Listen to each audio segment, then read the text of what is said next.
life is really simple. Um, I mean, a lot of people might not think it is, but it's really just mostly about particles and particles in motion. And not only that, but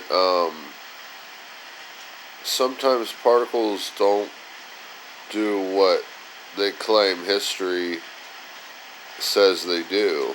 Like, I don't believe a photon, and I no longer believe that a photon is actually waving like this, but instead, I believe that it has a specific charge and that it has other attributes. Um, but also, the rest of the world is just about kind of like basically mechanics, geometrical mechanics, which everything's pretty well mathematically geometrical. If it wasn't geometrical, um, then everything would be like nothing. I mean, you can't have really one dimension. So no such thing as one dimension. Two dimensions would be absolutely nothing as well. Three dimensions, now you're talking. Now you're actually talking cubes. Uh, but like, technically a sphere or any other shape is probably just a lot of geometrical shapes trapped, especially cubes or other shapes, trapped inside of the shape at whatever size. And if it's quantum, it's at the quantum level, and quantum pertains to quantity, especially in math. And Einstein invented the word quantum, and to him, quantum meant quantities, like super small quantities. Um, he discovered the photon was a discrete unit of energy, and that it was quantum, and that particles are quantum in the atom. And that the atom, what I've discovered is that the atom has energy particles all around it that we're not certain what they are. Like, why does an electron stay in orbit near the nucleus of an atom? What keeps it there? There must be a particle interaction between the electron and the nucleus. So there's a stream there. It's an interaction. So like everything basically though is geometrical motion, however big or small. That's what life is: geometrical motion and distribution and proportionality. Um, and all of these things, when they react or do what they do, it is a sequence. The entire universe is a sequence. And what we try to do in physics, chemistry, and biology is simulate the understanding of those sequences. And it's pretty common knowledge now to understand mechanics and sequences and simulations and proportionality and all of these things. Like, it's really important to understand everything is just geometry in motion, particles in motion.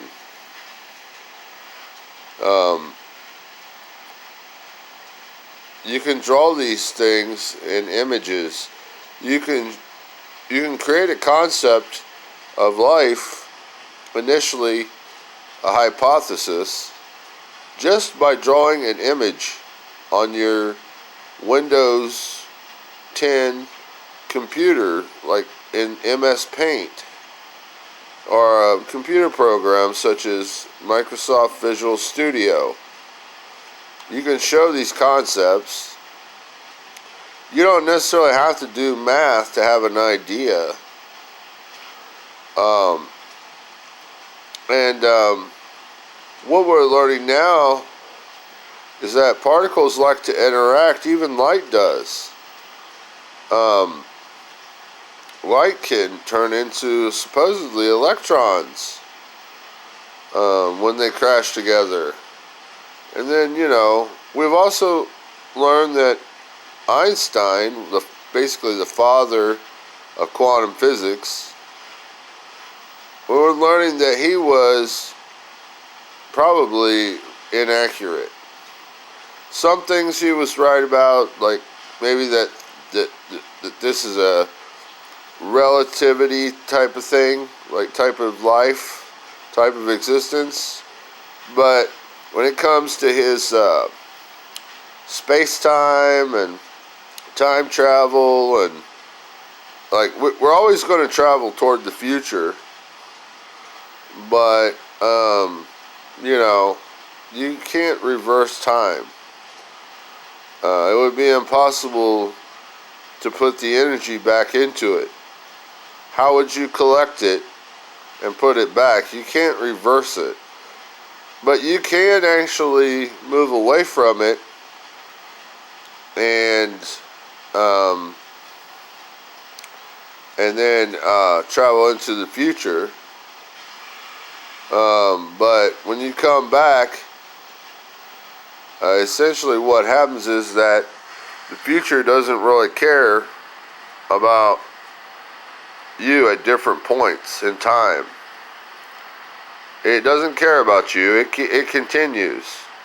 You can't reverse it. You can't reverse time. It's an energy. And the time should be defined as the motion of an object or the motion of multiple objects in comparison. So it's really no big deal. You can't go back to the exact past that once was. And that the reason for that is because things change. Honestly, chemistry is a bit robotic. It naturally reacts even when it's in its ground state, which means it's not highly reactive, if reactive at all. It still reacts. It has a bit of energy that's what we call magnetic energy attached to it that causes it to move. We call this van der Waals force, and it allows chemicals to move like little robots. And you don't really judge too much on weak forces, but it's a weak force. It's not even considered a weak force. There are four fundamental forces: strong, weak, gravitational, and electromagnetic. But electromagnetic technically might be stronger than gravitational in accumulation. So gravitational might be considerably weaker by proportionality. So what we're learning is light is more powerful than gravity. So that says something. Gravity is special because you can actually move it. You can actually spin a wheel really fast on a stick or a rod, and it will make that wheel defy gravity. It'll make it. It could be a really heavy wheel made of iron on a rod about 3 feet long, and you could be balancing it on the ground while that wheel is spinning. A really heavy iron rod, say 200-300 pounds or 100 pounds. And if you spin it fast enough, it will defy gravity, and you can actually pick that up off the ground and it will defy gravity and become lighter. What that means is that gravity is a particle interaction, and that's all that it is. It's not the bending of space-time like Einstein thought. Einstein was the father, the beginning of quantum physics, but he was wrong. There's no bending of space in physics at all. Space doesn't really exist. How could you bend it? All these people talking about bending space, you're totally ignorant and stupid. I mean, you can't bend something that doesn't exist. Space has no mass, no volume, no nothing. It is a volume itself, but it has one gigantic space. It's totally permeable. It's what we might call clear. It's nothing. You don't call outer space actually anything. I tempted to believe that space was made of virtuous particles, which in some way it could be considerably called a virtuous particle, but I wanted to believe that there were actual entities that made up space called virtual particles. But I'm not certain about this. It's just a hypothesis. A lot of physics is immeasurable. These scientists, they proclaim all these great things about quantum physics, and no, it's bogus. Their theories are not completely whole. What we know now is that things are not adding up. They're not making sense, and we're finding that they inappropriately made mathematical errors and different kinds of mismeasurements, and especially like the photon double slit experiment. That was a bogus experiment to show that photons wave, because what that experiment showed was a diffraction pattern of multiple photons waving. It did not really show the actual wave of a photon at a specific frequency. It did not show that. It showed a diffraction pattern which was much larger of a scale than the quantum scale of a photon wave. And how could you be so blind not to see that? Like, so many people are fooled, but what it is that so many people are fools. You are a fool because you don't understand geometry and algebra. Geometry and algebra basically is the core of our understanding of everything that we know. Mathematics is the origin of all science. It explains things and hypothesizes things and creates ideas that have led us to where we are today. And there's lots of experiments that have been proven. I mean, for instance, you can see I have a cathode ray tube. Those are essentially electron beams shooting at a phosphorus screen. And it's obvious. You don't defy the fact that there are electrons. We can measure them with X-rays and gamma rays around the atom or the nucleus to show that they have a specific pattern.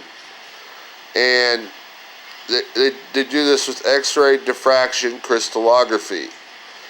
And it just proves that atoms exist. So we know everything about how atoms are configured. We know that they radiate energy. They have electrons. We even measure the core of nucleuses with gamma rays. And we use a science called Fourier transform, and it's a mathematics principle. It's usually integral calculus. So basically, all of these physics, like super black holes and supermassive black holes and all of these strange things that they don't understand quite yet. They're claiming that they're bending magnetic fields and bending light and changing the gravity to make it so massive, and that there might be a wormhole attached to the bottom of the supermassive black hole that travels through time, somehow warps itself into becoming invisible and then reappearing somewhere in some other impossible place in time that can never be reached. Like, what are you talking about? This shit is retarded. Geometry doesn't conform to your time travel scheme. Like, what are you trying to do? How do you break geometry down, especially if it's indivisible? How do you break geometry down and reformulate it with this so-called time travel bullshit? No, you don't do this. Like, for real. Einstein was a dummy. And he was right about some things. And that's just where we're going to leave it. And there are a lot of mathematical principles in physics that are inaccurate. Ohm's law, Maxwell's law. There's so many laws. A lot of people were inaccurate, but some people were obviously accurate, or this just wouldn't be here. But there's some dumb laws. Ohm's law is wrong, by the way. There are some things that don't obey Ohm's law. Lots of things. And they discovered this by mining elements and testing them with electricity. Pretty simple. I can do this with aluminum. You can test that Ohm's law is not obeyed by using an aluminum pop can. Okay? You can test it also with a solar panel. You can test batteries and show that Ohm's law is not obeyed. There's lots of things. Ohm's law is not necessarily true. And it's one of the founding laws of all of our laws. Ohm's law is extremely important, but guess what? It's wrong. It doesn't work. But we're headed toward the future, and I want you to know it's all about geometry and motion and a simulation and a measurement. And this is all what we call physics, chemistry, and biology. The science of. So, like, this is that you need to know that there are inaccuracies and that it's really important to be accurate, because you're going to screw somebody's life up.